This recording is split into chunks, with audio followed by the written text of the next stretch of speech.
सकाळी स्वयंपाकाला आपल्याला घाई असते, मुलांचे डब्बे, मिस्टरांचे डब्बे. त्यामुळे आपल्याला काही पूर्वतयारी सुद्धा करून ठेवावी लागते. जसं मसाल्याचा डब्बा जर खाली झालेला असेल तर त्याला रात्रीच भरून ठेवून द्यावं, म्हणजे सकाळी आपल्याला धावपळ होत नाही. भेंडीची भाजी करून झाली, परत मला आणखी एक भाजी करायची आहे. छोट्या मुलाला तोंडले आवडतात, तर त्यासाठी तोंड्याची भाजी करणार आहे. आधी ठरवलेले असल्यामुळे मिस्टर बाजारातून तोंडले घेऊन आले. भाजीपाला आला की लगेच भरून ठेवून दिलं की बरं होतं, पसारा काही होत नाही.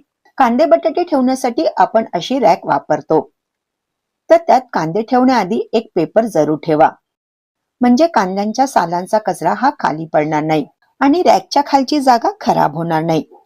त्यामुळे आपल्याला वारंवार तिथली क्लिनिंग करावी लागणार नाही. सकाळचे माझे जवळपास सर्व काम झालेले आहे. आज बाथरूम क्लीन करायचे होते, तर मी आधी ते क्लीन करून घेतले आणि आंघोळ करून घेतली. ओटा आणि गॅस शेगडी तेवढी मी क्लीन करायची राहू दिली होती. तर आता हे काम मी आटपून घेतलं.